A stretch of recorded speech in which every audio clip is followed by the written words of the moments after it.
महाराष्ट्र में बढ़ते साइबर अपराधों पर लगाम लगाने के लिए महाराष्ट्र सरकार ने एक बड़ा कदम उठाया है। दरअसल मुख्यमंत्री देवेंद्र फडणवीस ने जानकारी देते हुए बताया कि साइबर अपराध पर काबू पाने के लिए महाराष्ट्र के पास विश्व की बेहतरीन तकनीकी उपलब्ध है। इंटरनेट मीडिया पर सांप्रदायिक नफरत फैलाने वालों का पता लगाने और उनके खिलाफ कार्रवाई सुनिश्चित करने में गरुड़ दृष्टि महत्वपूर्ण भूमिका निभा रहा है। इसे बेहद कम लागत पर साइबर हैक 2025 प्रतियोगिता के माध्यम से विकसित किया गया था। इसके आईपीआर नागपुर पुलिस के पास है। मुख्यमंत्री ने पुलिस भवन में इंटरनेट मीडिया निगरानी और साइबर इंटेलिजेंस परियोजना गरुड़ दृष्टि के प्रेजेंटेशन के दौरान ये बात कही। इस समारोह के दौरान उन पीड़ितों को 10 करोड़ रुपए की राशि लौटाई गई जिन्हें ठगों ने विभिन्न साइबर वित्तीय अपराधों का शिकार बनाया था। दरअसल विभिन्न साइबर वित्तीय अपराधों की जांच से इस रकम को बरामद कर राशि पीड़ितों को वापस की गई। गरुड़ दृष्टि सिस्टम को इंटरनेट मीडिया प्लेटफॉर्मों के माध्यम से होने वाली धोखाधड़ी रोकने के लिए विकसित किया गया है। यह इंटरनेट प्लेटफॉर्म पर आपराधिक गतिविधियों का पता लगाने और उसे ट्रैक करने में सक्षम है। भविष्य में इन उपकरणों की क्षमता और बढ़ाई जाएगी।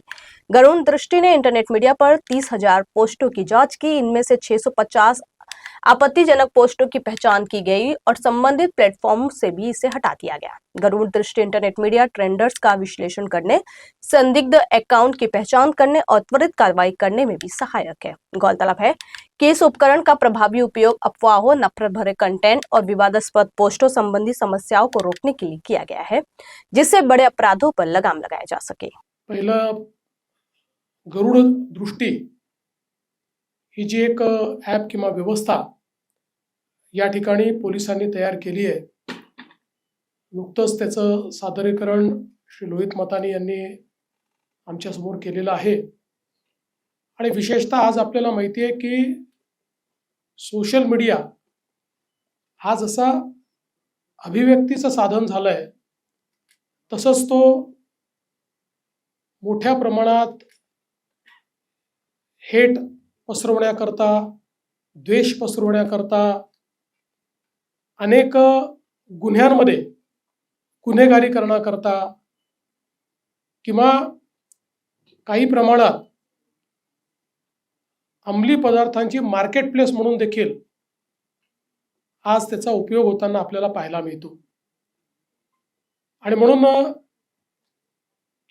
ही सगळी जी स्पेस आहे एक प्रकारे अनरेग्युलेटेड आहे, कारण याचे मॅक्सिमम ऑपरेटर्स हे परदेशी आहेत, त्यांचे सर्व्हर्स परदेशात आहेत आणि सोशल प्लॅटफॉर्म असल्यामुळे त्याच्यावर फार कंट्रोल ठेवता येईल अशा प्रकारची त्या ठिकाणी व्यवस्था देखील नाही आहे। अशा परिस्थितीमध्ये ज्यावेळी घटना घडते, दुर्घटना घडते, दंगल घडते, अफवा रोखायच्या कशा? आपण बघितलंय की अनेक ठिकाणी तर केवळ अफवांमुळे कायदा आणि सुव्यवस्थेची परिस्थिती निर्माण झाली आहे। आणि म्हणून या सगळ्या गोष्टी कंट्रोलमध्ये ठेवण्याकरता आणि अशा प्रकारे दुरुपयोग होत असेल तर तो दुरुपयोग सोशल मीडियातनं नेमका हुडकून काढून संबंधितांवर कारवाई कशी करता येईल याकरता गरुड़ दृष्टी एक अतिशय चांगलं टूल नागपूर पोलिसांनी तयार केलेलं आहे, ज्यातनं या टूलचा उपयोग करत मागच्या काळामध्ये अनेक भारत विरोधी पोस्ट असतील, हेट फैलवणाऱ्या पोस्ट असतील, जातीय तणाव निर्माण करणाऱ्या पोस्ट असतील किंवा अंमली पदार्थांच्या विक्रीच्या संदर्भातल्या चर्चा असतील, चॅटर्स असतील, अशा सगळ्या गोष्टी पकडण्याचं काम हे पोलिसांनी केलेलं आहे।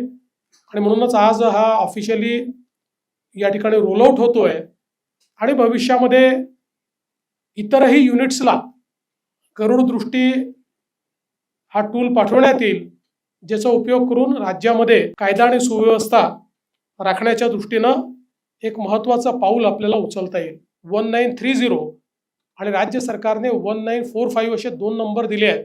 आज देशातली सगळ्यात रोबस्ट सायबर सिक्युरिटी आणि सायबर क्राइम डिटेक्शन व्यवस्था ही महाराष्ट्राकडे आहे। जगातले सगळ्यात बेस्ट सगळे टूल्स, सगळे लायसन्स सॉफ्टवेअर्स हे आपल्याकडे आहेत म्हणजे आज आपण जी व्यवस्था उभी केली आहे, अनेक राज्यांनी आता आपल्याला विनंती केली आहे, काही देशांनी देखील येऊन आपली सायबर लॅब बघितलेली आहे आणि आम्हालाही असं तयार करायचं आहे, अशा प्रकारे आपल्याच कॉर्पोरेशनला विनंती केली आहे. आणि म्हणून मला असं वाटतं की याचं जास्तीत जास्त याची पब्लिसिटी करून, जसं एखाद्या ॲक्सिडेंटमध्ये गोल्डन आवरमध्ये जर एखाद्या व्यक्तीला सेवा शुश्रूषा मिळाली तर त्याचा जीव वाचतो, तसाच सायबर फ्रॉडमध्येही गोल्डन अवर असतो की ज्या गोल्डन अवरमध्ये जर याची माहिती 1930 किंवा 1945 वर गेली तर अतिशय तात्काळ इंटरव्हेन्शन करून सगळे त्या ठिकाणी अकाउंट फ्रीज करता येतात आणि या सगळ्या गोष्टी आपल्याला थांबवता येतात. अनेक वेळा लोक दिवस दिवस काढून टाकतात आणि मग अशा परिस्थितीमध्ये अनेक वेळा आपण बघतो की हे गुन्हेगार इतके सराईत आहेत की 10-12 राज्यातल्या बँक अकाउंट्समधनं ते पैसे एका दिवसात ट्रॅव्हल करून कुठल्या तरी परदेशातल्या अकाउंटमध्ये जातात आणि ते अशा देशामध्ये जातात की ज्या देशाशी आपला करार नाही आहे, त्यामुळे ते पैसे आणणं फार कठीण जातं. आणि म्हणून वेळेत या संदर्भातली माहिती देणं हे अत्यंत महत्त्वाचं आहे. मला असं वाटतं की हे जर आपण केलं तर अत्यंत चांगल्या पद्धतीनं या सायबर फ्रॉड्सला आपण त्या ठिकाणी डिसायफर करू शकू आणि त्याच्यावर आपण काम करू शकू. एक गोष्ट लक्षात घेतली पाहिजे की याच्यात किती सॉफिस्टिकेशन आलं तरी देखील प्रत्येक सायबर क्राईम आपला डिजिटल फुटप्रिंट तयार करत असतो. त्यामुळे आपणही त्यापेक्षा अधिक एक स्टेप पुढचं तंत्रज्ञान वापरून तो डिजिटल फुटप्रिंट शोधून काढतो आणि गुन्हेगारांना त्या ठिकाणी अटक करतो. म्हणून माझी आपल्यामार्फत सर्व नागरिकांना विनंती आहे की सायबर क्राईमच्या संदर्भात, सायबर फ्रॉड्सच्या संदर्भात, फायनान्शियल फ्रॉड्सच्या संदर्भात, ऑनलाईन फ्रॉड्सच्या संदर्भात, लॉटरीजच्या संदर्भात खूप सजग राहिलं पाहिजे. आणि कधी चुकून फसवणूक झाली तर जेवढ्या अति तात्काळ 1930 किंवा 1945 वर आपण कॉल करू तेवढ्या तात्काळ आपले पैसे या ठिकाणी परत मिळतील. मी पुन्हा एकदा नागपूर पोलिसांनी हे जे चांगलं कार्य या ठिकाणी केलं आहे त्यांचं अभिनंदन करतो.